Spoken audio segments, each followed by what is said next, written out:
We're talking about hereditary breast cancer and BRCA mutations.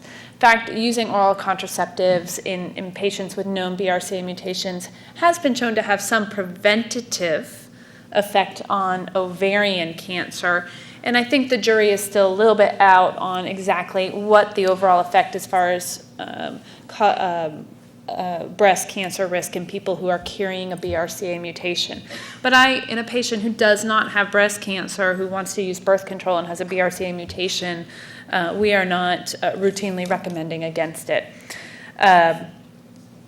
Hormone replacement therapy is a very challenging question, and it's more complicated than just yes or no.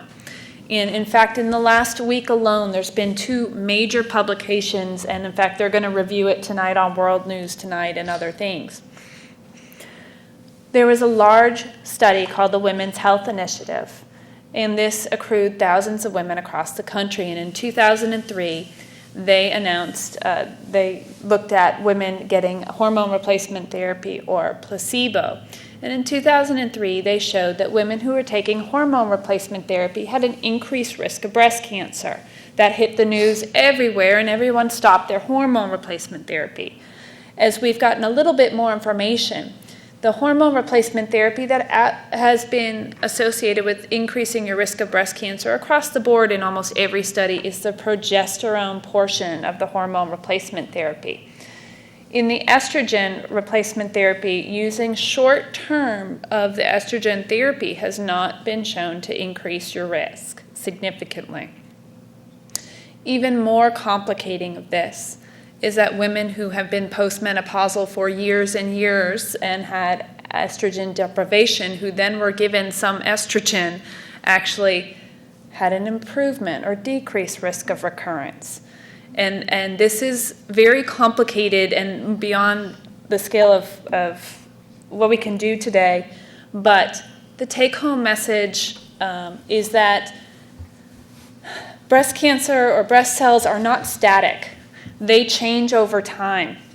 Even a tumor, because a lot of people say, why haven't you cured breast cancer yet? This is very frustrating. You have all of these drugs and you haven't cured it yet. But when cancer spreads or goes to other places, it changes. It changes by the environment it's around, and it finds ways to resist. So a cell that's been sitting in a place with no estrogen for years and years and years may mutate and find a way to become resistant to the anti-estrogen therapy. And so what we need to do as a community is change the way that we do clinical trials. The clinical trials of old, which we did show and which Dr. Arun said got scrapped because they're millions and millions of dollars and we accrue thousands of women. With the new technology that's exploding over the last 2 years, where we can see what's going on in a cell now and do it at a price that we can actually do meaningful research, you're going to see most trials now with biopsies so we can look at these differences.